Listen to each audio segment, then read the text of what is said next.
If you have any questions or anything you want to offer or add or say while we're talking about these few chapters, remember to write it in the chat, and I'll try to make sure that I'm reading it. Hey, Carol. Pop you on here, girl. And then I'll answer those questions or whatever. And if not, we can always open it up at the end too, right? All right, so today started chapter 4. I wrote so much on chapter 4, 5, and 6 in the sidelines. Like, I think I underlined the whole thing. I don't know.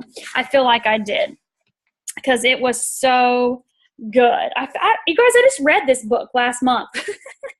And I'm like reading it again going, oh, did I read that part before? I don't know if I read that part before. Oh my God, that makes so much more sense now. And I've read it 14 times already. So I just love this book. All right, so we're going to start with chapter 4, the first principle in the science of getting rich. So here's where the rubber meets the road, right? The rubber meets the road right here. This is the meat of it from here on out, okay? So the very first sentence, thought is the only power which can produce tangible riches. Have you guys ever heard of the book Think and Grow Rich by Napoleon Hill? Think and Grow Rich. I've listened to it on audio a gazillion times. I have the book, but I've never actually sat down and read the book. This was one that I would listen to all the time when I used to have a team when I lived in Indiana, about 3 hours north, and I'd be, on the phone, making my phone calls on the way up there. But when you're coming home at midnight, no one really wants to talk on the phone. So every week on my way home, that 3-hour drive, I would listen to audios. And that was one that I'd listen to over and over and over again. Obviously, we know we have to apply action. You can't just sit back and think about it and it happened, which we're going to talk about that. But this reminds me of that book, Think and Grow Rich, because you think, right? What your thoughts are creative. So we live in a thought world, which is part of a thought universe. So you have to think about it first. I remember years ago where they, at church, they would say, well, God knows what's in your heart. He does know what's in your heart, but you need to think about things too, right? And so when that thought and that heart, those feelings match up, that's where creation comes from. So on the next page, I underlined, in other words, the thought of an oak tree does not cause the instant formation of a full-grown oak tree, but it does start in motion the forces. It's no different than you saying, I think I want to be Ruby, or I think I want to be Diamond. Like, you're not diamond in 2 seconds. Now, we have had people go diamond in a day. We've had people go diamond in a week. We've had people go diamond in 10 days. We've had a gazillion people go diamond in a month. I went diamond in a month. People can do it, right? But it doesn't happen in a second, okay? It's something that you have to think about first, and then it has to have that motion to it, right? A tree takes time to grow. Where was I at? Oh, I was just at the thing with Pam and Kay and some other people at the Tony Robbins, Gary Vee thing. And one of the ladies that was speaking in between the two of them was talking about a bamboo tree. If you guys, I don't know if you know anything about the bamboo tree, if you heard that one, the bamboo tree, you plant the seed and then you water it, whatever, 5 years before it comes out of the ground. 5 years before it comes out of the ground. And then all of a sudden, what's it do? Boom, shoot straight up over the next year, 2 years, 3 years, like exponentially crazy, insane amount of growth. I don't remember the numbers, but I just remember 5 years before it was exploding. So what if you cultivated your business over the next 5 years? And I don't mean no growth, but I mean, what if you cultivated your business over the next 5 years and all of a sudden at the end of 5 years, you're a millionaire? Like, 5 years is going to pass anyways. Right? Why wouldn't you be consistent in cultivating your business, planting seeds, growing seeds? You guys, I have people that message me now that have watched me for 8 years. 8 years they've watched me and done nothing. And now all of a sudden they're like, oh my God, I want that. I want to do that. I need those products. I'm like, oh, okay, cool. Whatever. Sounds good. Right? After 8 years. But if they were a bamboo seed, right, they had to watch me all those years before it was like, poof, light bulb went off in their head. So that's what you're doing, right? That thought causes it, but it doesn't cause the instant formation. It starts the motion of the forces, which will produce the tree, aka your business, along established lines of growth. So The timing's up to you, right? Because we know people can do it fast. We also know, if you guys got on the Zoom last night, there were some people that have been in, Susie and Melinda had been in, what'd they say, 6, 7 years before they went presidential diamond. They'd quit. Melinda never quit. Susie had quit a couple times, so it's all up to you and your choices, your goals, your dreams, your visions, and what you want. But on the next paragraph where it talks about the house, blah, blah, blah, blah, blah, it would cause the turning of creative energies already working in trade and commerce in such channels to result in the speedy building of the house. So your thoughts impressed will make it happen. Brent's a home builder. You can't build a house in a day. I mean, unless you're on, remember that one show that used to be on a long time ago where they'd go in and somebody's house was in horrible shape and they'd demo the whole thing to the ground, and like poof, within 7 days, there was a whole entire house brand new with like furniture and everything. I don't remember what that show was called. But anyway, my point is, it takes time, right? It typically takes a good 4 to 6 months. It took 9 months to build this house that we're in right now. So what if it took you 9 months to get to diamond? The time's going to pass anyways, isn't it? But your thought followed by that consistent action in motion is going to create that diamond organization or that ruby organization, right? So I underlined where he said primal substance. So if there's no existing channels through which creative energy could work, which obviously we know there's a billion people we're open to market this product to. So you all have existing channels. But if there weren't, then the business could be formed out of primal substance without waiting for the slow process of organic and inorganic world. But obviously no thought or of form can be impressed upon original substance without causing the creation of the form. A person thinking, right? That thought is what creates it. On the top of the next page, I underline where he said he cannot shape a thing until he has thought that thing. You can't become a diamond until you think about being a diamond. Like, you just can't. Like, you just don't join the business and be like, oh, I'm a diamond today. Like, it has to be something you think about. It has to be something you work towards, right? What did Susie say last night talking about vendor events? She was like, y'all better be prepared. Or Mel said it, not Susie. You better be prepared. You better go study. You better read up on this keto coffee. Because when people walk up to you, if you're in a gym, you better know what you're talking about when it comes to ketones. Because these people are working out, right? They're in the keto world. They're in the diet, the health, the fitness. Educate yourself. Everything you need is right here on the website, right? So it's all right there. Be prepared and then go work for it. In the next paragraph where he says, when a person has a thought form, he takes material from the forms of nature and makes the image of the form which is in his mind. People have so far made little or no effort to cooperate with this formless intelligence to work with the Father. So I want to talk about this, okay? Because this is super important, this paragraph, because this is like they should underline this part in the book where it starts, humankind has never thought of trying to cause the creation of new forms by impressing thought upon formless substance. Formless substance is everything that's out there, right? It's just, it's the universe, it's quantum energy, it's everything. Like, that's all, right? That's the formless substance, the God substance that exists that we can't see. Like, you can't, like, hey, God, open your closet door and he's standing right there, right? But he's everywhere, right? He's in us. He's everywhere, all around, right? So your thought, when a person has a thought form, he takes material from the forms of nature and makes an image of the form which is in his mind. So this could be you and your team, right? Okay? People have so far made little or no effort to cooperate with the formless substance to work with the Father. Why? Because he talks about they're wanting to just manually do things with their hands. They want to go to jobs and they want to do labor and they want to work, right? But they don't want to think about those possibilities, those infinite possibilities. So he's saying if you have your thought and you think this thought and you put this thought out there and you go to work after it, that's what's going to create. And most people don't do that, do they? And I may sound like I'm speaking a foreign language to you. I don't know. But I learned about this stuff almost 15 years ago, and this has been my world ever since because it worked out a hell of a lot better than teaching did for $1,800 a month, right? When I can make that in a day. Why would I make that in a month? So this worked out a whole lot better for me, and I've been practicing this for almost 15 years. So I love in the next paragraph where he says, the individual has not dreamed that he can do what he sees the Father doing, right? An individual reshapes, modifying existing forms by manual labor. This is what people typically do. They don't think they can do, they don't think they have the power and ability to do the things that God does, but we all do, because God is in each of us, right? And we are connected to Source at all times. Carla Burns sent this today.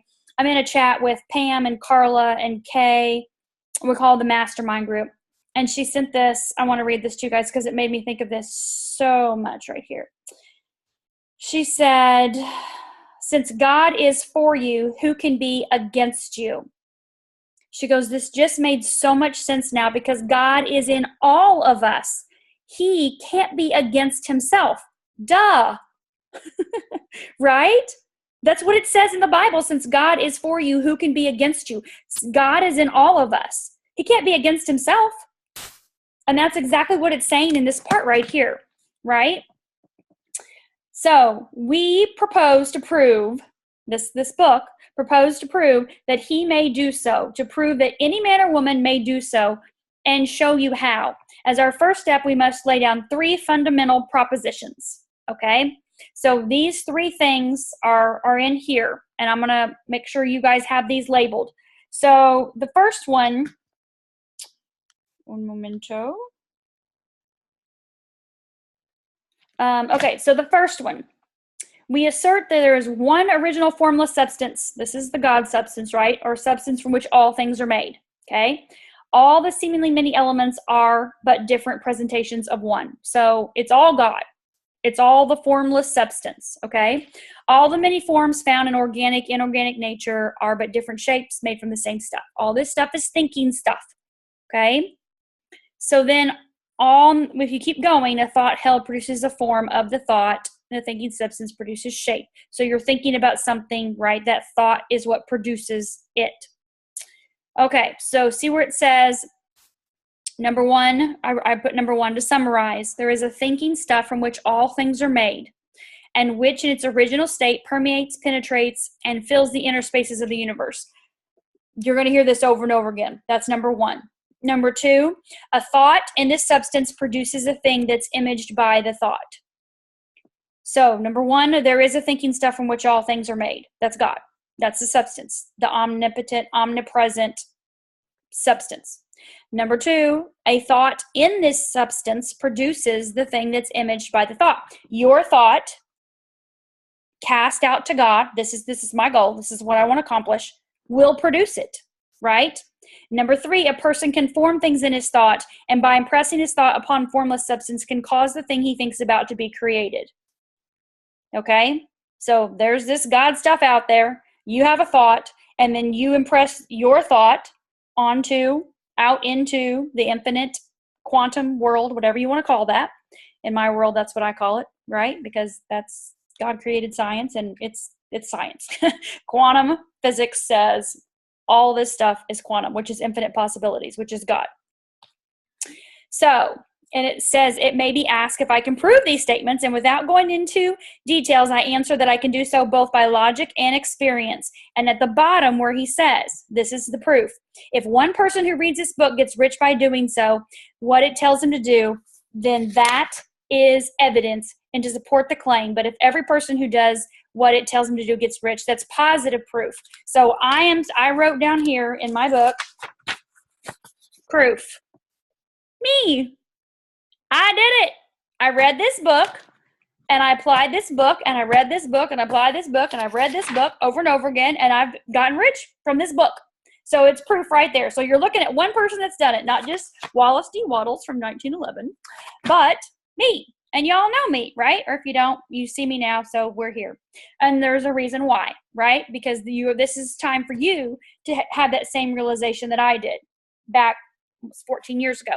So the theory is true until the process fails, and the process will not fail, for everyone who does exactly what this book tells them to do will be rich. So if you're okay with that, we're cool to go forward, right?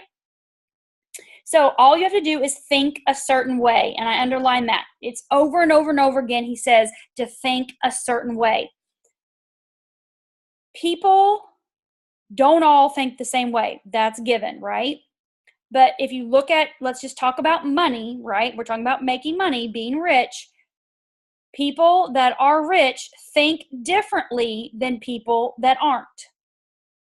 I mean, what else is there? Because it's not that those people that have money, are rich, are doing work and other people aren't, because there are people that are working that are not rich, right? So what's the difference? You got a question, Andrea? No, you're just like, yes. Okay, you got it. Amen. So what's the difference? It's the way we're thinking. It's our thought processes. It's our programs.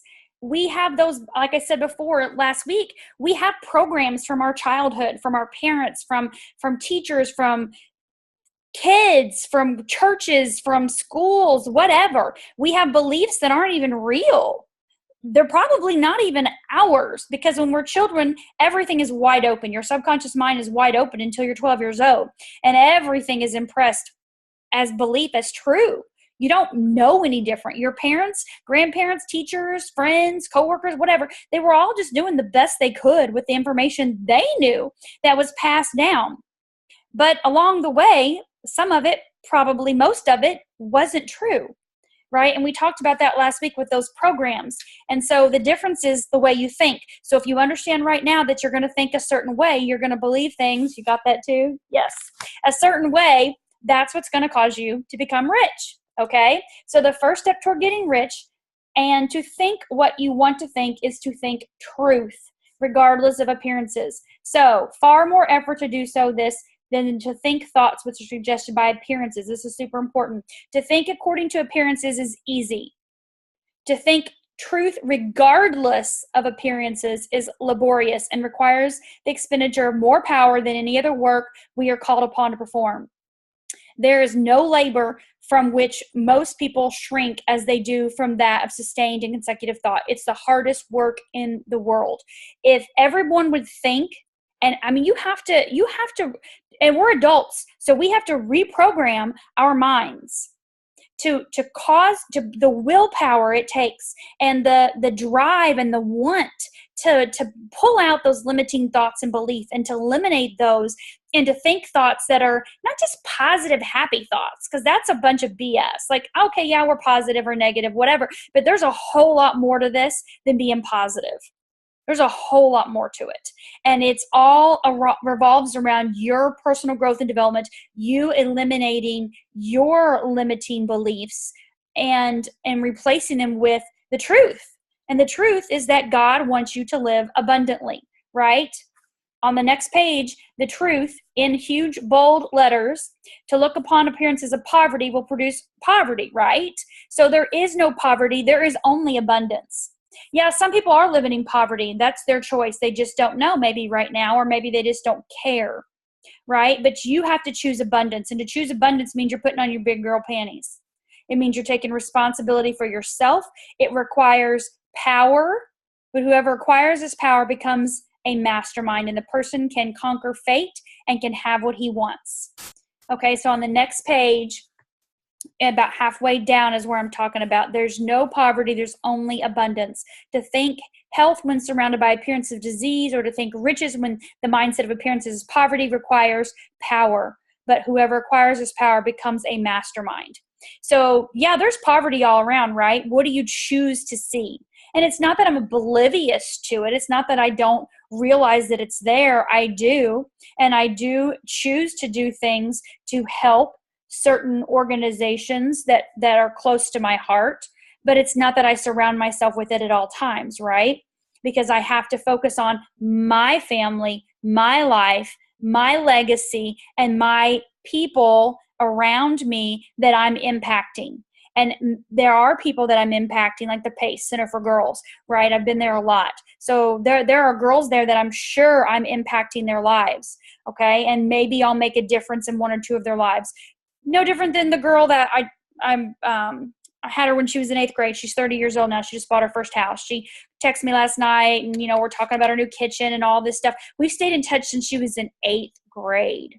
She lived with us at one point in time. We helped her through college, sent her off to Europe. We've traveled to Europe together. She's just like a daughter, even though she's, 13 years younger than I am. But that not out of charity, but just out of leading by example, right? And that's the really most important thing that you have to remember is you're thinking this way, you're keeping your mind in the right space, and you're going to be an inspiration for somebody else. You cannot save the world. You can't, but you have to start with yourself first, saving yourself and your family. And maybe it's not your sister or your mom or your dad or your cousin. Maybe they want to pull you down. Maybe they don't want you to be rich or to change, right? That's very common. And when I taught inner city, that was very common, that the parents, they didn't want people in the family to succeed.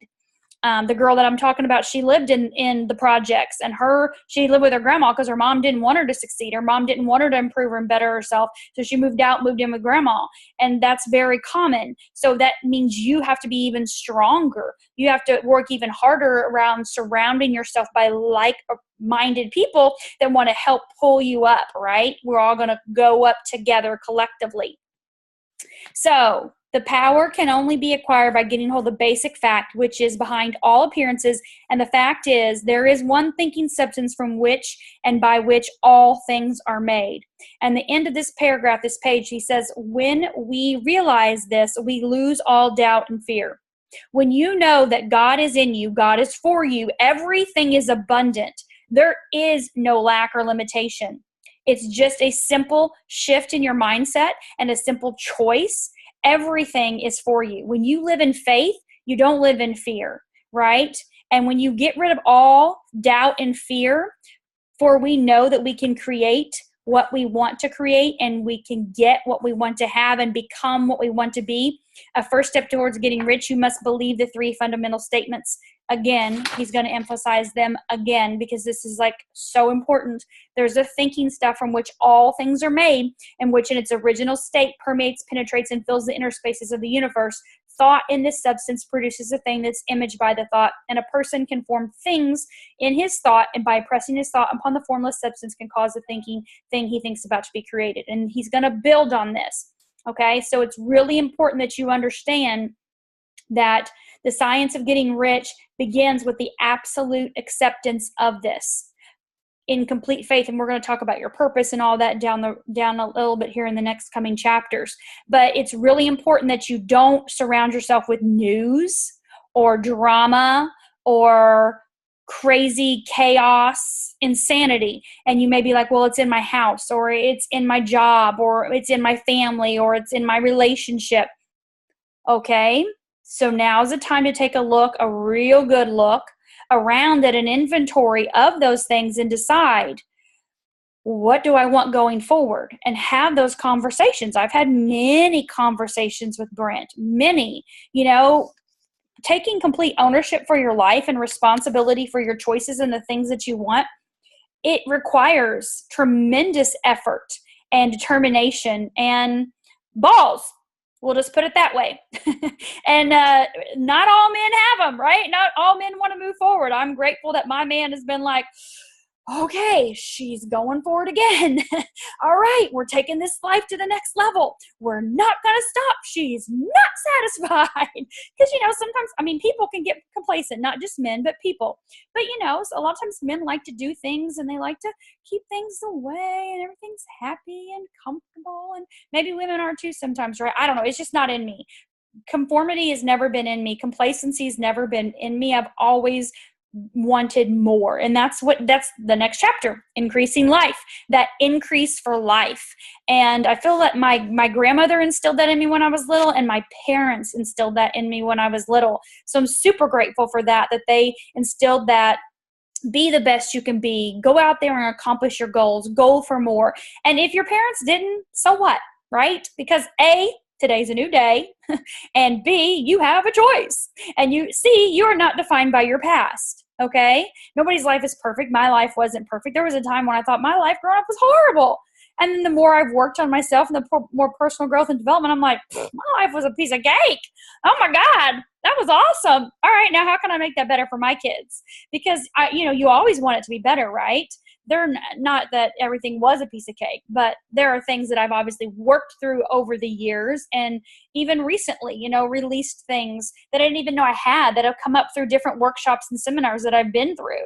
And it's like, oh, that's where that came from. Yeah, well, get rid of that. I don't need that anymore. It's like pluck it out, right? Just pluck out that negative thought, belief, and boop, replace that with God's truth, which is abundance, right?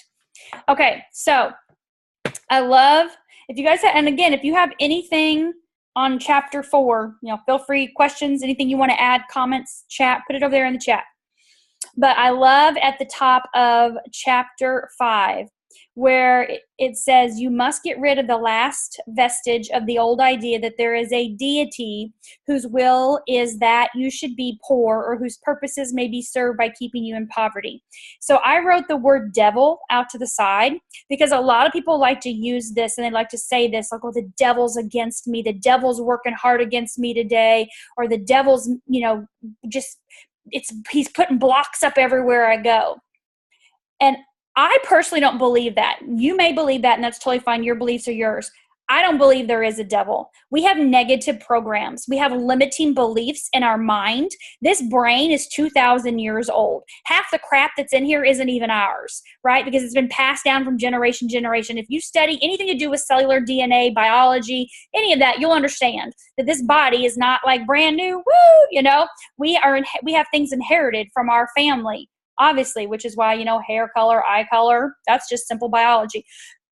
But I don't believe there's a devil out there plotting against me. I believe that there's a God out there that's rooting for me, and that if I believe in that truth, then I make the choices, right? We have free will. So if there's things that aren't going my way, then I need to get a reality check on my thoughts and the things that I'm telling myself and my beliefs, because I have free will. I have control. There's nothing trying to stop me. Now, yeah, there's obstacles. There's life. We all have life, right? Just like Melinda said last night, she and her 2 children developed a heart condition that put them in life-threatening situations. That was some life that happened, that she had to step away from her business, right? And then at the same time, her husband's business goes under. Then she had to go, whoa, I'm going to have to pull this together and get myself, she said, back me up against a corner. I don't have any other options. I got to go forward with my business. We have to make money to survive. And that's when she and her daughter started working their business together and took it, right up to Presidential Diamond. So life happens. It does. So we have to just decide that we're going to take ownership for that life. And I circled where he says the intelligence substance, which is all and in all, and which lives in all and lives in you, is a consciously living substance. This is the God substance in you. There's no devil living in you. There's God in you, right? Do you understand that? You guys may be like, this makes no sense to me. Well, whatever. I'm just sharing with you my personal experiences. And that's truth. To me, that says truth. Okay? So every living intelligence is an increase for life. Life in the mere act of living must increase itself. Just like the oak tree, right? It's going to live unless something goes through and digs it up and throws it out, right? It's going to grow and live, and so are you. So obviously talks about the seed again. Forever multiplying into more. On the top of the next page, I starred where every thought we think makes it necessary for us to think about another thought. Consciousness is continually expanding. Every fact we learn leads us to learning of another fact. Knowledge is continually increasing. We are subject to the urge of life, seeking an expression. So there's nothing wrong with us wanting to improve ourselves. There's nothing wrong with us wanting to have increase in our life, to have more, to be more, to do more, to go more, experience more, give more. There's nothing wrong with that. That's what we're here for, right? So we are subject to the urge of life, seeking expression, whichever drives us on to know more, to do more, be more. In order to know more, do more, be more, we must have more, right? We must have things to use for, we must learn and do and become only by things, by using things. So, for example, an airplane. How many of you guys have been on an airplane? right? You had to pay for the ticket. Those things aren't cheap. Unless you fly Allegiant and you get it ahead of time, you get a flight for $50. But pretty much, then you got to pay $20 for your seat and $50 for your bag and, your taxes, and you're still at a regular. It's expensive to fly, right? But if you didn't have that, you have to have the money to be able to experience that, right? So I remember my first time, this was a long time ago, obviously, but I was 19 years old. It was the first time I got on an airplane. I had never flown. My parents were terrified of flying, so we never flew anywhere. We drove, and we didn't drive very far because we were always connected to a ball field, and it was always tournaments within the tri-state area. And so I was 19 years old. I had a friend that I had met when I was 18. We worked at the same place, and she moved up to Canada. So I'm like, well, I'm going to fly to Canada and go skiing. My mom's like, you're crazy. I'm like, drinking age is 19 up in Canada. Peace out. I'm going to go up there and have a good time with my friend. It's legal. And nobody can get in trouble. So I just hopped on an air. I was in college, and I remember packing my bag of books, and I was studying, and I'm like, how did I know how to do that? But I saved my money. My parents didn't pay for anything. Nothing. Like from the second I babysat when I was 12 to 15, but at 15, it was like, boom, done.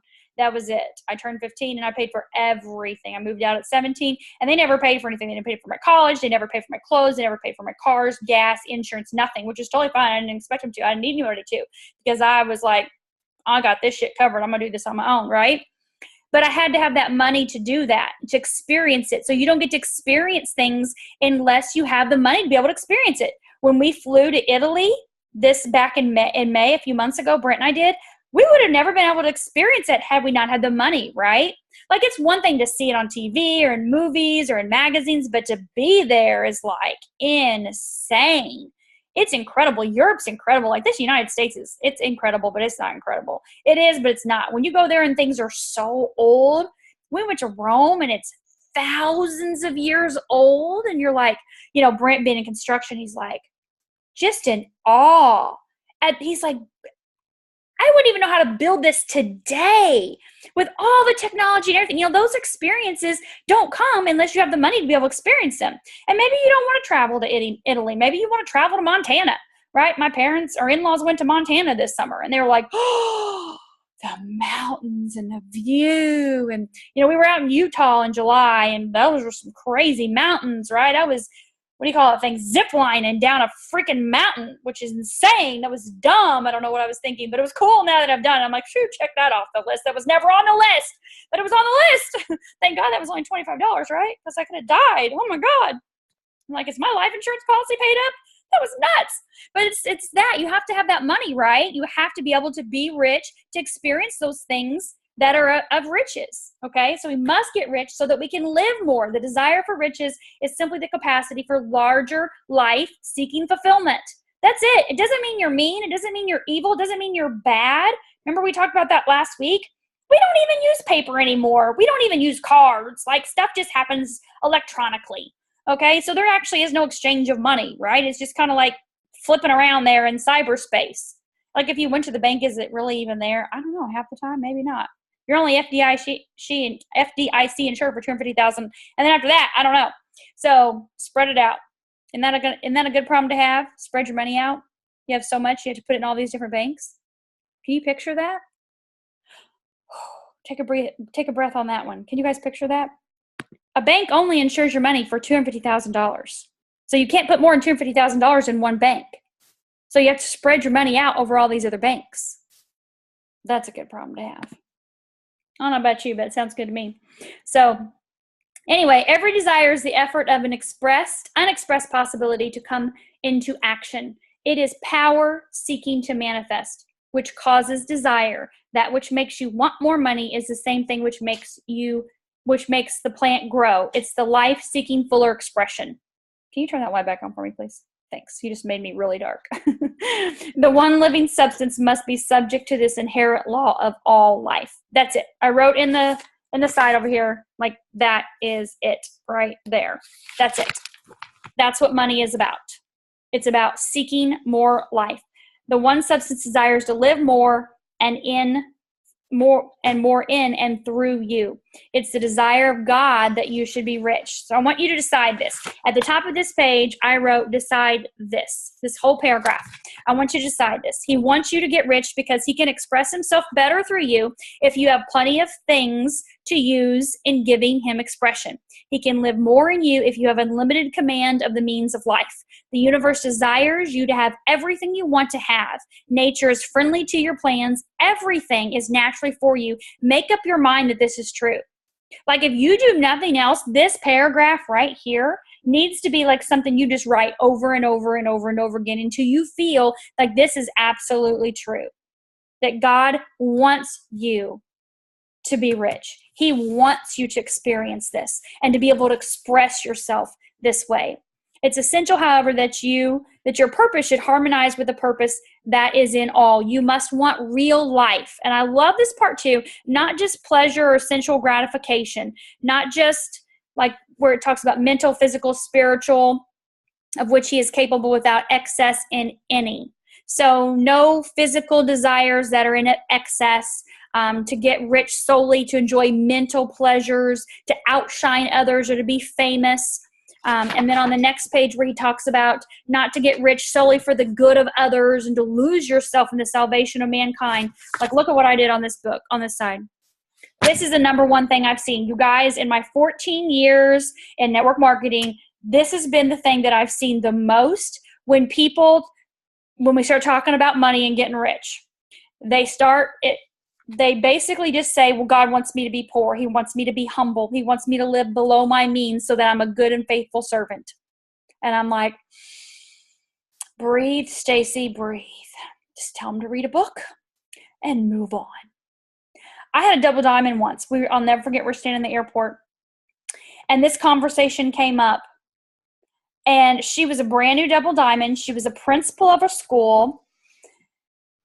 And she's like, I don't believe this. I believe that God wants me to live humbly. And I said, well, I feel like we should be humble. We shouldn't be boastful. We shouldn't be out there bragging and, like, look at me, look at this, look at all my blah, blah, blah. We should definitely be humble.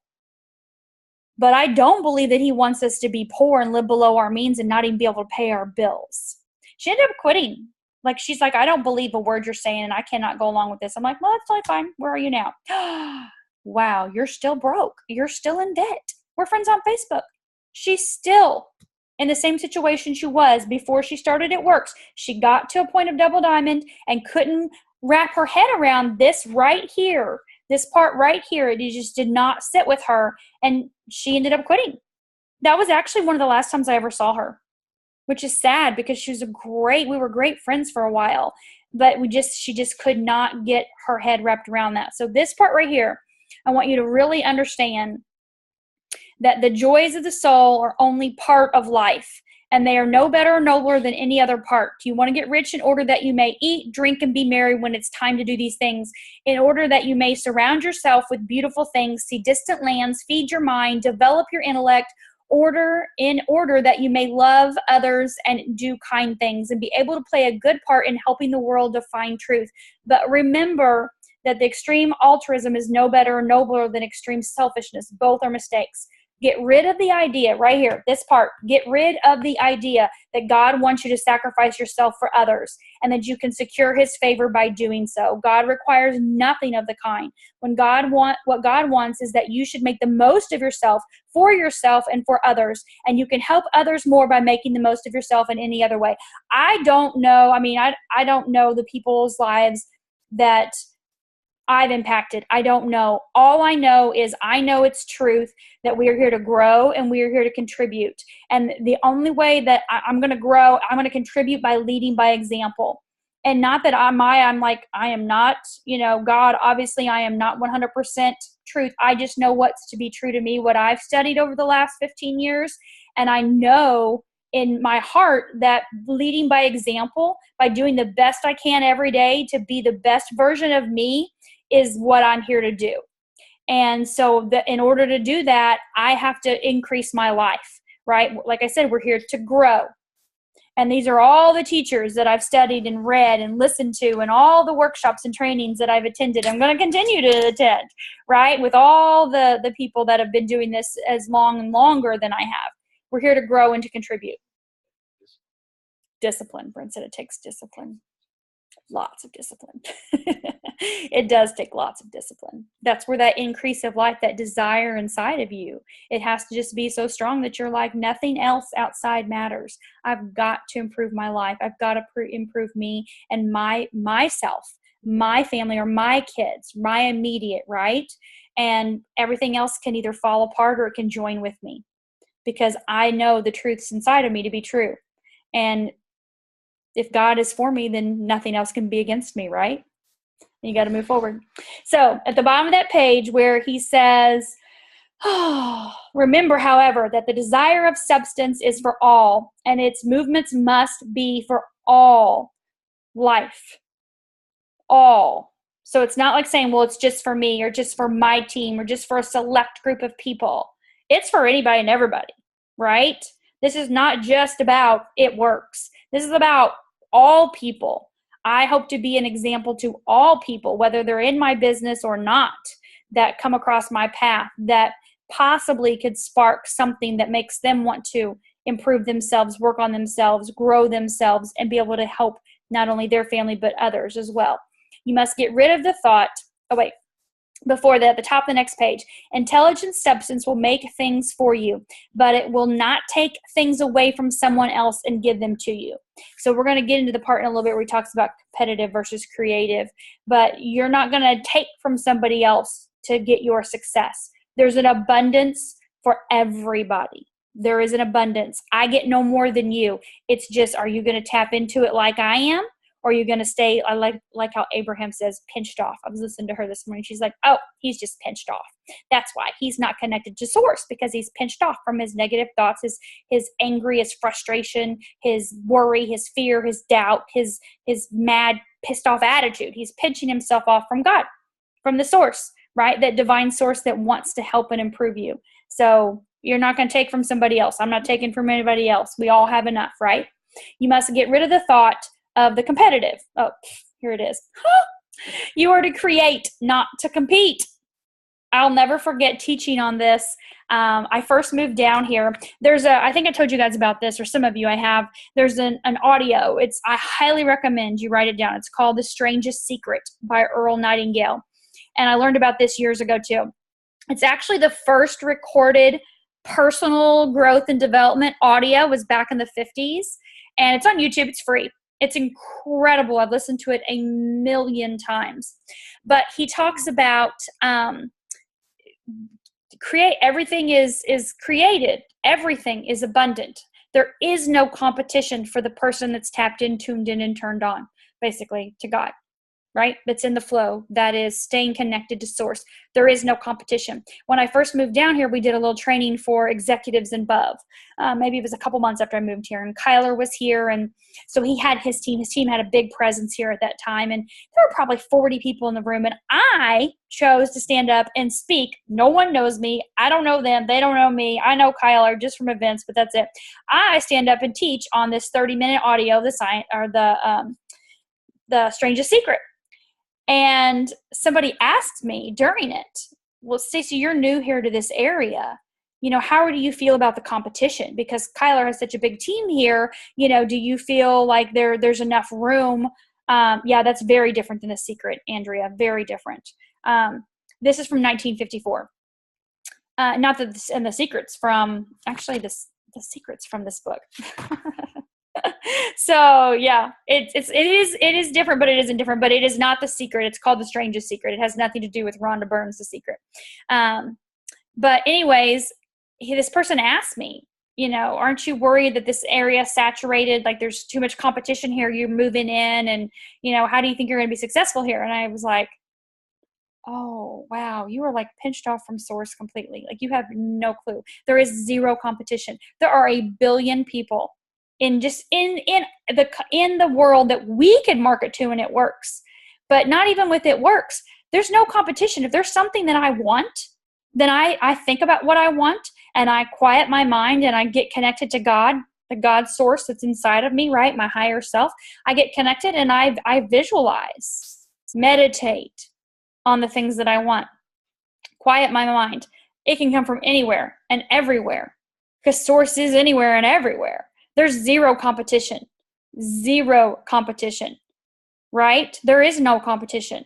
Everything is creative. It's just tap in and tune in to what you want, because there's abundance of everything out there. Nobody wants the same thing. We don't all want the same. Not everybody wants a black on black on black Range Rover Sport. But I do now. So Formless Substance is going to bring one of those to me, right? Because I test drove one last week and I really liked it. So I'm like, I think I'm ready to get rid of this Armada. I'm done with that. I'm ready to move on, right? Not everybody wants one of those. There's abundance of them out there. There's ton. I'm not competing against somebody for that Range Rover Sport. It's just, I know. Trey's actually the one, a couple weeks ago, he texted me, he goes, Mom, I need you to get a Range Rover. I'm like, what? He goes, yeah, when I start dating in high school, I'm going to need something to take my girlfriend out, and it's got to be that. And I'm like, I'm good with what I got, but it's something inside of me just started ticking. And then it was like, Brent starts sending me pictures. Let me take a look at this. Maybe I can give it my bigger SUV for a smaller one. Let me drive one and see. And then I get in, I'm like, right? They say if you want a vehicle, go get in and sit in it, smell the leather, feel it, feel the power. You should have seen the look on that girl's face. She was in the back seat when I punched it, pulling it out of the parking lot. I was like, girl, I got to make sure I drive a V8. I got to make sure this thing has plenty of power underneath that pedal. She's like, oh my God. I was like, yep, we're good. This one can work. I'll take this one. Okay, but anyways, so side note there, no competition, right? Just stay tapped in, tuned in, turned on. You do not have to cheat or take advantage of others to get what you want. You don't. There's an abundance for everybody. I don't get any more than you do, right? You get what you believe you deserve, what you're worthy of. You're to become a creator, not a competitor. And at the bottom of that paragraph, it says, whom you affect will have more than he who has now. Individuals of that type who become very rich do so sometimes purely by their extraordinary ability on the plane. So this is where he talks about people that get rich in a competitive way, unconsciously relate themselves to substance. It's in great purposes and movements for the general up of building. He talks on the next page about Rockefeller and Carnegie and Morgan. But this is the part I want to talk to you about, and this is what Tony Robbins talks about a lot too. So there are people that have got rich in a competitive plane. There are people that have got rich in an evil way, right? That have done things wrong. We all know that happens, right? So their day is nearly over. This is what he says. On that paragraph where he says, the play a necessary part in the evolutionary process. They play that part. But the same power which produced them will dispose of them. And it is well to bear in mind that they have never been really rich. A record of their private lives of most of this class will show that they've really been most abject and wretched. Riches secured on the competitive plane are never satisfactory or permanent. So what Tony talks about, which just makes a lot of sense to me, there's something called the science of achievement, and there's something called the art of fulfillment. And when he teaches in his workshops, he teaches not just about the science of achievement, because anybody can achieve. You can achieve riches, you can achieve success, you can achieve a rank. But if you're not fulfilled, if you're not truly fulfilled, if your heart isn't fulfilled, if your soul isn't fulfilled, if you don't feel like you're making that difference, that impact, it's not going to stay. It won't stick. You'll find the people that aren't fulfilled are the ones that are privately sad. They're miserable. They're not happy. They've achieved success. They've gotten all this money, but yet they're miserable. And I'm sure you probably know people like that have achieved a lot in life, or maybe they have a nice home or they have a nice vehicle, but they're never happy. They're always complaining about something. They're not fulfilled because they're not connected to their true source, and they're not making a difference. And he's going to talk about this in a creative plane, adding value to people. When you're growing and you're contributing, you're fulfilled. And Tony talks a lot about the 6 basic human needs, and 4 of them is where most people kind of hang out. And that's in the achievement section, which is significance, love and connection. They like to be connected to people, and they like to live in either certainty, like I need to be in my comfort zone, or uncertainty, where I can't have anything the same because I freak out. Those are your 4 basic needs, but the 2 that we're supposed to live in, that's where the art of fulfillment is. is the growth and the contribution. And it's about discovering yourself, right? And so some people do get rich the wrong way, or not in a nice way or in a competitive way. But are they truly happy on the inside? Have they, like, look at Oprah, for example. Super happy, right? Like that lady, I actually started reading a book that she recommended that she read 25 years ago that changed her life. It's called The Seat of the Soul. And she said after that, she changed everything in her talk show. And that's where the Oprah show, the O show came from, and the O whatever network and all that stuff that she has, like the Soul Sundays and all of that, has come from after she read this book. And she's fulfilled, right? Not only has she's the richest woman in the world, but she's also completely fulfilled. Would you not say that? But then say you look at somebody, for example, like Tony Robbins uses the example all the time, Robin Williams. Achieve, achieve, achieve, achieve. Look what all he's achieved in life. Look what he did, for how many people he connected to throughout the entire life. But he was not fulfilled. He killed himself. He hung himself. He was not fulfilled. Tony knew him personally. He was miserable. So he had not, even though he was, you would think, oh my God, he's done all of this for Mork and Mindy and all these shows and all these movies, but he wasn't fulfilled inside. His heart wasn't fulfilled, and he took his own life. And that's not what you want. You want to achieve, but you also want to be fulfilled. You also want to feel that in your heart and in your soul. So at the bottom of this page where he talks about, you must rise entirely out of competitive thought. You must never think for a moment that supply is limited. Just as soon as you begin to think that all the money is being cornered and controlled by others, you must exert yourself to get past, to stop this process. So you got to get out of the competitive mind. So we're going to just decide right now, done, right? On the next page, I underlined and starred where he said, know that the money you need will come, even if it's necessary for 1,000 men to be led to the discovery of new gold mines tomorrow. Never look at the visible supply. It's no different than you and your business. If you want to be Ambassador Diamond, you need 54 rubies. 54 rubies makes an Ambassador Diamond, and obviously they've got to be in the right spots, right? So know that money is coming, even if 1,000 men, not 1,000, but hundreds of people are going to be led to It Works Global in order for that goal to be achieved, right? Always look at the limitless riches and formless substance and know they are coming to you as fast as you can receive and use them. Nobody, by cornering the visible supply, can prevent you from getting what is yours. So I'll never forget, Brent and I were we were at a Chinese or whatever, Japanese restaurant having sushi, I don't know. And it was 2 weeks into the month of August in 2013. And he's like, Stacey, you know, I wanted Ambassador Diamond. I wanted it done. August 31st, Ambassador Diamond. And he's like, I just don't see it. There's no way it's possible. You're too far away. And I'm like, oh no, it's happening. I'll never forget the moment, like a moment of just this inside of me was like, it's happening no matter what. Like I feel it with every sense of my being. It's done. Like it's done already. I know it. I can feel it right now. And he's like, I just don't see how it's possible. I'm like, you don't need to know how. You don't need to know how, because it's all coming. I was ready to receive it, and I was ready to receive it fast. And it came on August 31st, literally at 11:58 p.m. I'm on the phone with my BAM at the time, finishing up a $23 order for a fat fighter that we had to move. And he's like, I see it. It says Ambassador. And poof, September 1st came, and he's like, I'm so sorry, but the computers are down for the next 4 days. They were doing a whole system overhaul. So I couldn't even see it in the computer myself. But he's like, I swear I see it. You're done. You're good.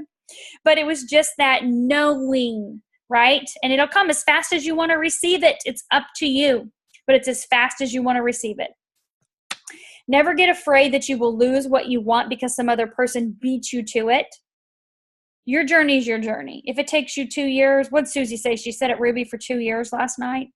That's her journey. She said at Ruby for 2 years. That's just where she was. She didn't care. It was whatever. They didn't need the money. Everything was great until it wasn't anymore. Okay? So don't feel like someone else is going to beat you to your promotion. There's plenty of room whenever you're ready. Okay? You are not seeking anything that is possessed by anybody else. You are causing what you want. And that is a supply without limits. You can't put limits on God, right? Stick to the formless or the formulated statement. I love this. I love this. The book that Oprah read was called The Seat of the Soul. And I haven't finished it yet. I think I'm like only on chapter 5 or 6 because I kind of ended up getting sucked into some other things, which are incredible. But there is a thinking stuff from which all things are made. This should be resonating more with you now, and which in its original state permeates, penetrates, and fills the inner spaces of the universe. A thought in this substance produces the thing that is imaged by the thought. A person can form things in his thought, and by impressing his thought upon formless substance, can cause the thing he thinks about to be created. You think you want to go Ruby. You get out there and you start talking to people and passing out your cards and rapping people and sampling coffee. And poof, you've just impressed that thought upon formless substance and created it, right? It's that simple. All right, so we're going to wrap it up tonight with chapter 6, How Riches Come to You. On the very first paragraph, I underlined where he says, I mean that you will not need to deal with them unfairly. You do not have to get something for nothing. Okay, so think about this. This is going to be a shift in your mindset if you don't have this belief yet with our products. You cannot give everyone more in cash value, more in cash market value than you take from him, but you can give him more in use value than the cash value of the thing that you take from him. So you're adding value to people. I talked about this on social media. How can you add value to people? We have products that have incredible value to people. When you realize that we have products that can bless people, that's huge, okay? The paper, the ink, the other material in this book may not be worth the money you pay for it, but if the ideas suggested by this book bring you thousands of dollars, then those who sold you this book have never wronged you. So it's no different than your products. People have to pay for the products, right? But if those products can help them get off a medication or can help them lose weight or eliminate their diabetes or get rid of their asthma or allergies, help them feel better, overall health, energy, vitality, whatever, then you've done them a service, a huge service. You've added more in value to them than what they paid you for, right? So think about that with our products. On the next paragraph, I underline where he says, they have given you a great value, a great use value for a small cash value. Okay, so I'm not going to read all that to you guys, but on the last paragraph it says, when you rise from the competitive to the creative, you can scan your business transactions very strictly. And if you're selling any person anything that does not add more to his life than the thing that he gives you in exchange, you can afford to stop. And I feel like with our products, they are so affordable. So affordable. Incredibly affordable. When I looked at this company 8 years ago, I went, okay, A, that wrap just worked. B, those greens taste incredible. C, there's only 40 products. And D, anybody can afford these. Anybody can put something that's $25, $30, $35, $40 in their household budget. Anybody can. And so I'm absolutely on board with this company. The products worked. They're super affordable. There's not 50 million of them. I'm not selling toilet paper, cleaning supplies, and toothpaste, and personal care products. I'm just offering them a handful of specific health-related products that can benefit them in multiple ways for a very affordable price. When people say to me, oh, I can't buy the products, they're so expensive. Whoa. Okay, then you obviously have not been out much. You obviously don't shop much. You obviously don't look around much, because these products are extremely affordable and they're very, very high quality. We're giving somebody high quality, almost borderline organic products. Some of our ingredients do say organic on them. We just don't pay for that labeling because that would cause the price of the products to be even higher. But they're getting super high quality products at an extremely low price. Extremely low. Trust me, if you do any research at all in the market, you'll realize that our products are very affordable. And when you believe that, when you know that, then people are like, oh my God, your products are so affordable. Yeah, I'll take 3 orders of ketones. Can you ship those to me next day, please? Because I want them now, right? $150 plus $30 in shipping? No problem. It's totally worth it. I need it. Like I had a girl that did it to me last week. She texted me first thing in the morning. I need ketones tomorrow. 3 of them. I'm like, what are you doing with these things? I don't care. Sure, I'll ship them to you. No problem. Right? I love that last night. Who was it said that? Mira was talking about marketing our products to people in their 40s and 50s because they have disposable income and they care about their health and they're worried about anti-aging and looking good and feeling good, and they will spend the money on the products. She goes, people in their 20s, she goes, all people I know in their 20s are broke. They're barely getting out of college. They've got student loan debt. They barely have any money to put gas in their car, let alone, unless there's the random right it works person that's become a millionaire in their 20s, but let alone care about collagen, even though they need it because they're starting to lose their collagen right now. They're like $80 a month for collagen. When you talk to somebody in their 50s, they're like, it's only $80 a month and I can get rid of my wrinkles? Come in, sign me up, right? It's cheaper than Botox. What a way to look at it. Right? I don't know about you all, but did you see? Oh no, Lana posted it and we have a diamonds chat. And she posted in the diamond and above chat today. She went to the grocery store, the one that I go to all the time. And it said, it's a Publix right on the corner of 64 and Liquid Ranch Boulevard, Joelle. And I'm sure you go there all the time too. And when you pull up, it has these green, like not cones, but green sliding things going over the poles that are right there by the walk-through part. And it says valet parking. And she goes, I guess you're moving up in the world when your grocery store has valet parking. I was like, welcome to Lakewood Ranch, baby. I mean, I don't valet park at the grocery store, but there's a lot of people that do, the elderly people maybe, or if it's rainy and they got to park your car. I don't know. But she's like, oh my gosh, she's from Northport, She lived up in New York and then she moved down to Northport and she's like, whoa, they valet park you here at the grocery store. And I'm like, yes, absolutely. That's adding some value now, isn't it? Go Publix. All right. So at the bottom of the page, you guys, you don't have to beat anybody in business. If you're in business, which does beat people, get out of it, which we're not in that. Give everyone more in value than you take from him in cash. So at the bottom of that paragraph, I underlined where it said, you can so conduct your business that it will be a sort of ladder by which every employee who will take the trouble may climb to riches himself. This business is a ladder, right? And we're going to take people up that ladder with us. Given the opportunity, if he will not do so, it's not your fault. I can't tell, obviously, like I was talking about the double diamond earlier, I can't tell you how many people, thousands of people have come into my organization.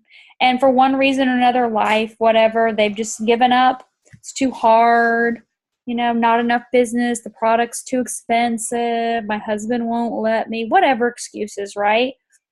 It's not my fault.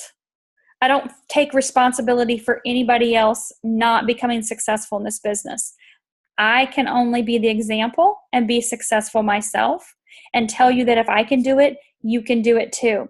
But I cannot do it for you, and I can't physically be you, right? You have your own thoughts, your own feelings, your own experiences, your own life, your own stuff that you're going to work through on this journey up this ladder of success. How fast you climb up the ladder depends on how fast you're willing to get rid of your shit, your limiting beliefs, the stuff that's held you back all these years, that's put you in the position you are right now.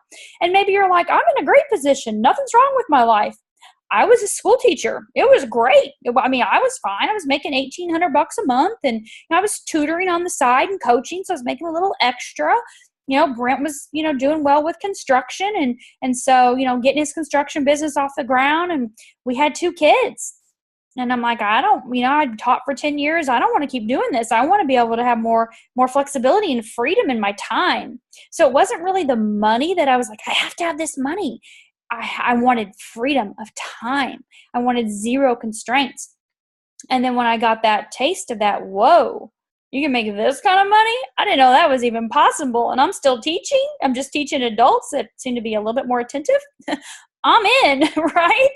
Versus inner city middle school kids that are like, survival mode. Like they just need food.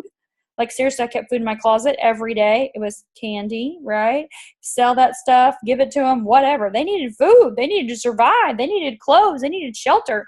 And I'm like, I love you all, but I need to be home with my own kids. I got to take care of mine, right? I want to raise my kids. I want to be the one to impress on them the thoughts and beliefs that are truth, not a babysitter. And even though we did have sitters, we had college girls that came to the house, obviously highly interviewed with the right thought processes to be able to, we created the environment for them, and they helped out whenever we needed it. But same thing. I don't feel like it through any of my journey. If someone is not successful, it's not my fault. If someone on your team is not successful, it's not your fault. Don't hold responsibility for someone else's lack of success. Okay? You can only be a success yourself and lead them by example. If they don't want to come along, it's okay. It's their journey. I don't hold it against anybody, and I don't think ill of anybody. Everybody's on their own path. And I can't tell you how many people over the years have messaged me and said, God, you never stopped. I wish I would have never stopped. I'm like, well, you can always start again. You can always start. It's a new day. Join me. I just don't know that I have it in me. All right. Totally fine. I'm still going up the ladder, whether you're going with me or not. I love you, but I'm not going to sit back and wait for you. I'm not going to hold these feelings of, gosh, if I just did this for her, if I would have done one more party. Nobody in my upline did anything for me, and I never expected them to, right? I opened this door of this business, and I decided I was going to go forth, and I didn't need anybody at all to do anything for me. My upline, she lived about an hour away, and she signed up right when I did, and she came and she said, I'll help you do a wrap party. I'll show you how to wrap the people. And she'd learned how to do that. I was like, okay, cool. So I threw her in a wrap room while I did all the talking out to the people and sampling the products and signing them up as loyal customers at my first party. I'm like, you just go wrap them. Like, that's the easy part. I can do that all day long. I don't need help with that. I'm going to do this part, but I need to do the talking because I felt like I wanted to do the talking. And so then she went and she was a student teacher or assistant aide at school. And so she went back to school that next week, and I never heard from her again to the following summer. And she's like, hey, there's a meeting in Nashville. You ought to take your team. I was like, I don't know if I'm going to a meeting or not. She's like, no, you really ought to go. The owners of the company are coming. And Mark Pentecost was supposed to be there. And so we show up, and he had been in a bicycle accident, actually had to have shoulder surgery. But Mel and Blair were there, and Tina and Bubba and Rusty and Robin were there. And it was like, oh, whoa. So again, no upline guiding me, even though Mel is my upline, Rusty's my upline. All they did was show me charts. That's it. And I'm like, tell me one more time. I was a Ruby. Tell me one more time how you get to presidential. I'll never forget this moment. Tell me one more time what it takes to get to ambassador. Tell me what's required on the chart. Because I could see that triple diamond chart. I could see that, but I couldn't grasp presidential ambassador. They showed me one more time during that meeting. I was like, that's it. Done. I'll be there. Just give me a hot second. It took me 2 years to get to ambassador diamond. From Ruby to ambassador, it took me 2 years. Hot second, right? That's it. Done. No one was calling me going, Stacy, did you sign anybody up today? Stacy, do you want me to do a party with you? Stacy, do you want me to go to an event with you? Stacy, do you want me to chart with you? I didn't need anybody to. I wanted more. And I brought as many people with me as I could, right? And we did it together on my team, but I didn't expect anybody above me to do anything for me or to pull me along, right? And I wasn't pulling the people along. I had a goal. So you have your goal. You know you're climbing your ladder. Some will come with you and some won't. And it's okay. You bless them and you let them go. And if they decide they want to join you later on down the road, great. But if not, there's an abundance of people, right? You're in the creative mode. There's an abundance of people. There may be people out there signing 100. Let us say last night her daughter signed up 80 loyal customers. You're not in competition with her daughter. You could sign up 80 loyal customers right now. You could literally sign up 80. Like if I told you right now that your child was going to die in 5 days if you didn't sign up 80 customers, do you think you would go find 80 people to sign up? Yeah, you would. If I said your child's being pushed off this cliff and will no longer live unless you go sign up 80 customers in 5 days, you better believe you're going to sign up 80 customers, right?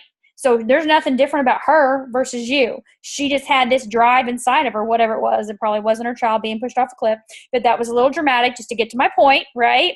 That you can do it. If she can do it, you can do it. And there's no competition. It's just, what do you want?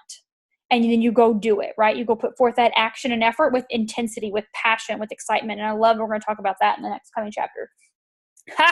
Ask largely. I wrote that huge at the bottom. Why wouldn't you go sign up 80 customers in 5 days? Of course you can. You guys want to do that? What are we doing? What's today? Tuesday, Wednesday, Thursday, Friday. My mom will be in on Friday. It should be fine. Saturday, Sunday. We can sign up 80 customers in 5 days, can't we? What if you had to send 800 messages? What if you had to go knock on 800 doors? Like, could you do it? Joellen's like, oh my God, she's crazy. Yeah, totally we can do it. We can sign up 80 customers in 5 days. Who wants to try? Maybe, me, maybe, anybody? Hands raising. Joellen, you want to do it? Everybody's like, oh my God, is this a challenge? I thought we were just reading a book. Now we got to work. We got to ask big, you guys. Go big or go home. Remember I told you, get your big girl panties on. Like, this is not like a little, oh, this is a cute little book we're going to talk about. No, this is like, get it moving, right? We're going to work. All right. So at the top of the next page, I underlined, that faith, unquestioning faith, absolute and unquestioning faith. Once you have a thought, you have got to have that faith, right? The faith of a mustard seed to make it happen. And he talks a thing in here about a sewing machine, right? Like, you can't just think of a sewing machine and it pops into your house. Okay, that's in The Secret, right? Where he thinks of an elephant, poof, there's an elephant sitting next to him. That would suck, right? We would be real careful of our thoughts if what we thought instantly popped up in front of us, because then we could have a lot of problems, or good. But anyway, you have to have that unquestioning faith. And it will be brought to you by the power of the supreme intelligence, which is God, acting upon the minds of men and women. Going to big convention? Let's do it. All right, Denise. Yes, you're going to green carpet, girl. All right, so I underlined and starred where he said, don't forget for a moment that the thinking substance is through all, in all, communicating with all, and can influence all. Your thought, your connection can influence and will influence everything throughout the entire world. Okay, just as with a sewing machine, it's just as certain that you can have any other thing in which you want and which you will use for your advancement of your own life and of the lives of others. Obviously, along the way, I've not only advanced my own life in the last 8 years, I have advanced the lives of others. Andrea, you wrote The Law of Attraction? Yeah, absolutely, right? You attract what you think about. Definitely. Like attracts like. You do not, I love this part, you need not hesitate about asking largely. It is your Father's pleasure to give you the kingdom, said Jesus. Ask largely. And then I wrote the key at the top of this next page. You can use and will use for the living of the most abundant life. If you fix upon your conscience the fact that your desire for the possession of riches is one with the desire of the supreme power for more complete expression, your faith becomes invincible. It's no different when I sat there with Brent across from the sushi. My faith was invincible. It didn't matter what he said. It was done. I felt it. I knew it. It was 100% unquestioning faith that it was happening. I didn't need to know how. That's up to God. I don't need to know how. I just know it's happening and I'm going to work for it. Unstoppable, right? So, the urge of original substance containing all the possibilities of life. God, the one substance, is trying to live and do and enjoy things through humanity. He is saying, I want hands to build wonderful sculptures, to play divine harmonies, blah, blah, blah, blah, blah. At the bottom where he said, God wants those who can play music, to have pianos and every other instrument, to have the means to cultivate their talents to the fullest extent. He wants those who can appreciate beauty to be able to surround themselves with beautiful things. He wants those who can discern truth to have every opportunity to travel and observe. He wants those who can appreciate dress to be beautifully clothed, and those who can appreciate good food to be luxuriously fed. He wants all these things because it is himself that enjoys and appreciates them. They are his creation. It is God who wants to play and sing and enjoy beauty and proclaim truth and wear fine clothes and eat good food, not clothes. It is God that worketh in you to will and to do, said the Apostle Paul. The desire you feel for riches is the infinite seeking to express himself in you, as he sought to find expression in the little boy at the piano. So you need not hesitate to ask largely. Your part is to focus on and express that desire to God.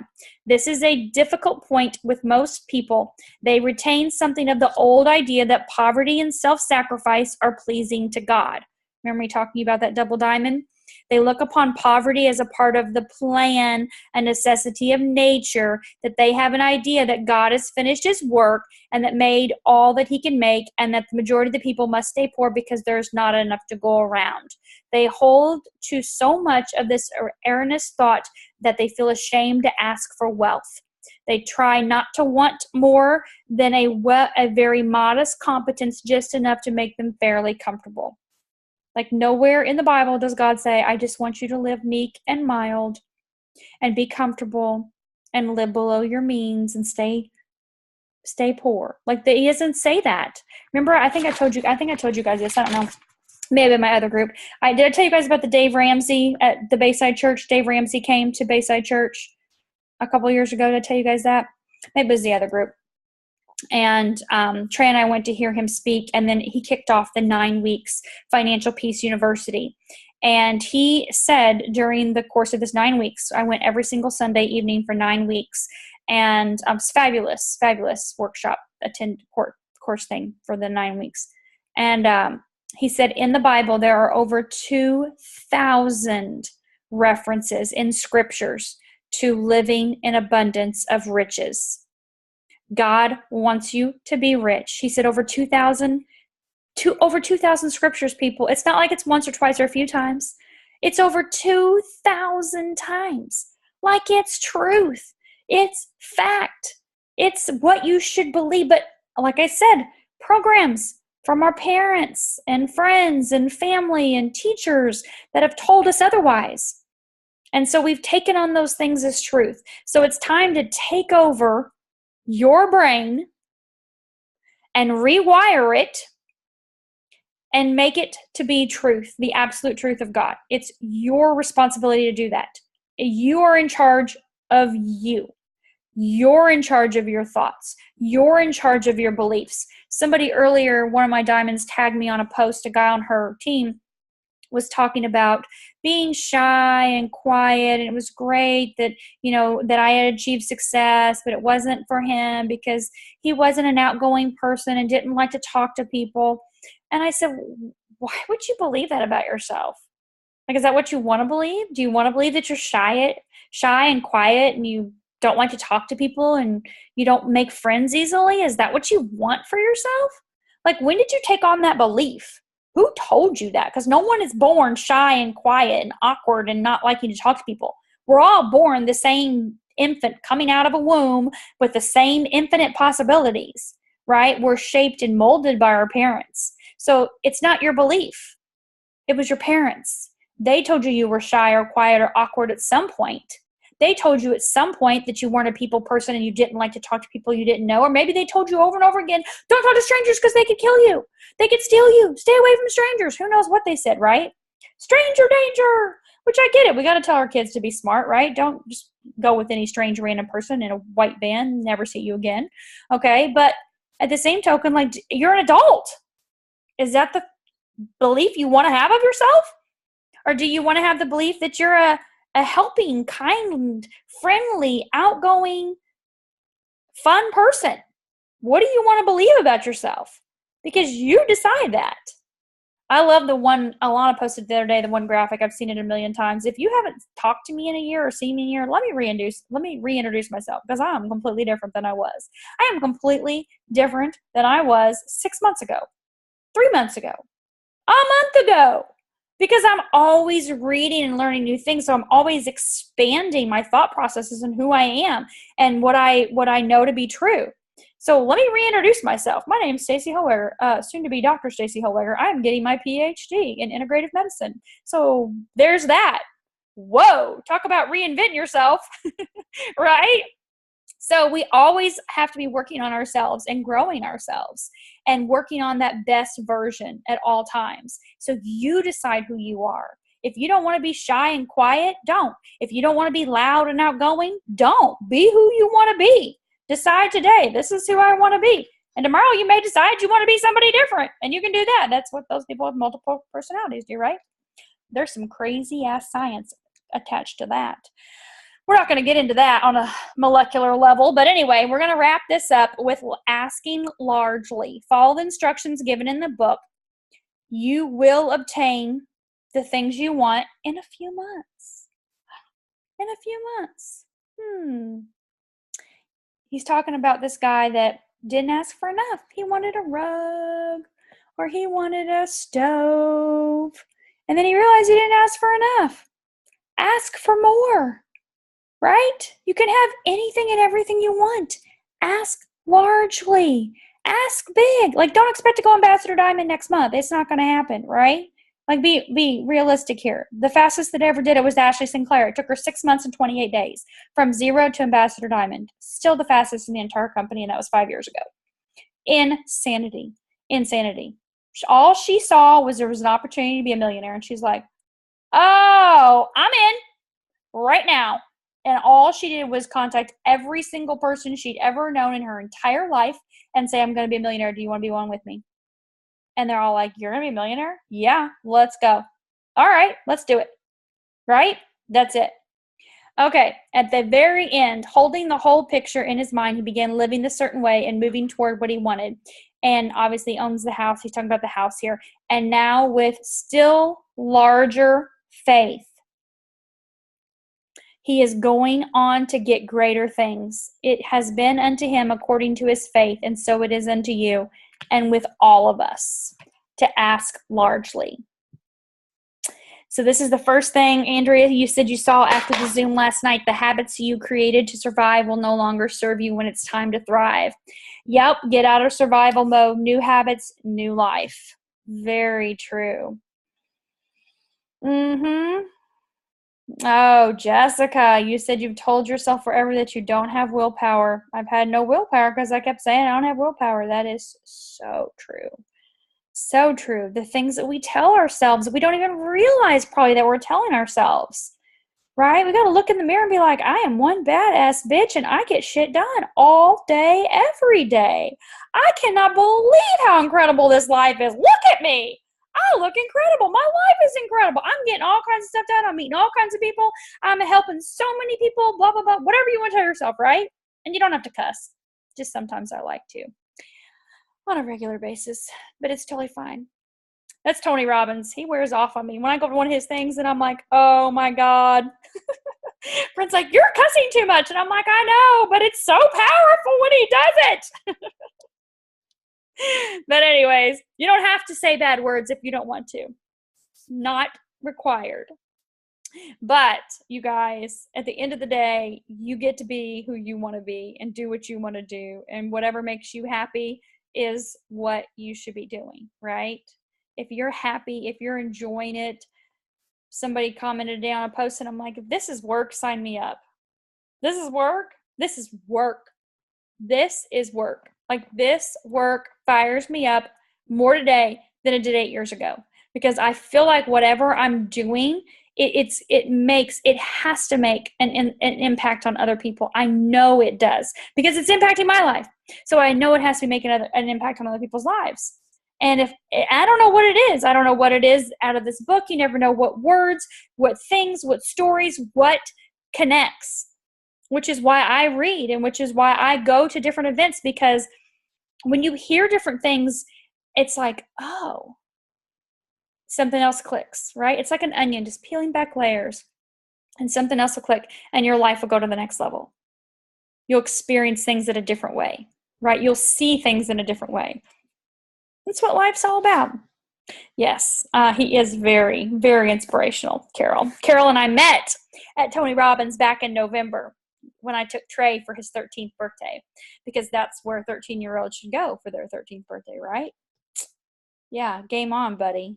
Tony Robbins, let's go. I wish my parents would have taken me to Tony Robbins. They kind of basically did, but anyway, it's all good. All right, you guys, you have any other questions, thoughts? I'm going to unmute.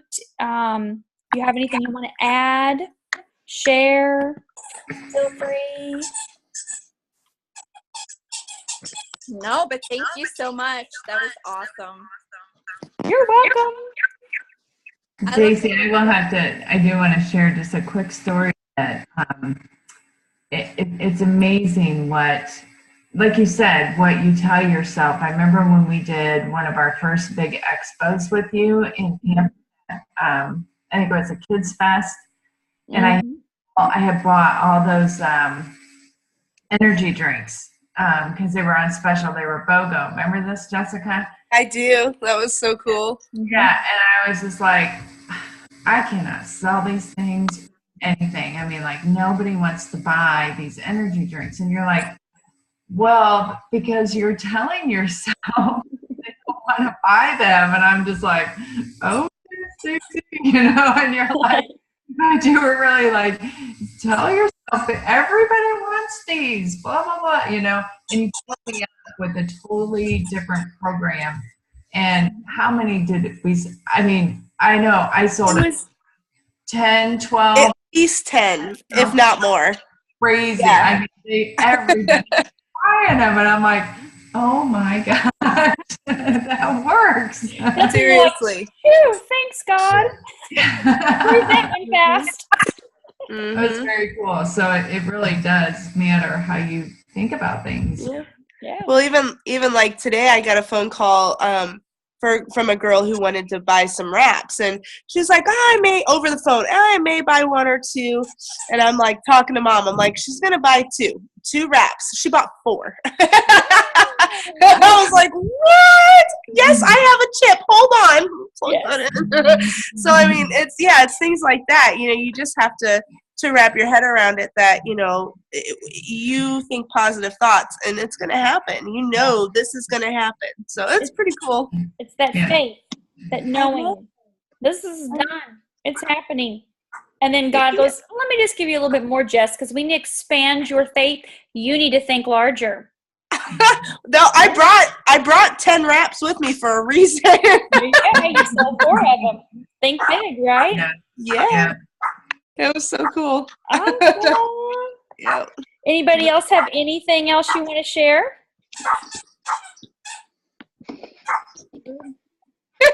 The squeaking is hilarious. I don't know who that is, but it's cracking me up. My new puppy. I'm like, it's either an animal or a baby. I don't know. It's a baby. All right, you guys, we're going to hop off here. Thank you for hopping on tonight, and I'll look forward to seeing you next Tuesday. Hey, thanks, girl. Appreciate it. See you guys next week. Bye.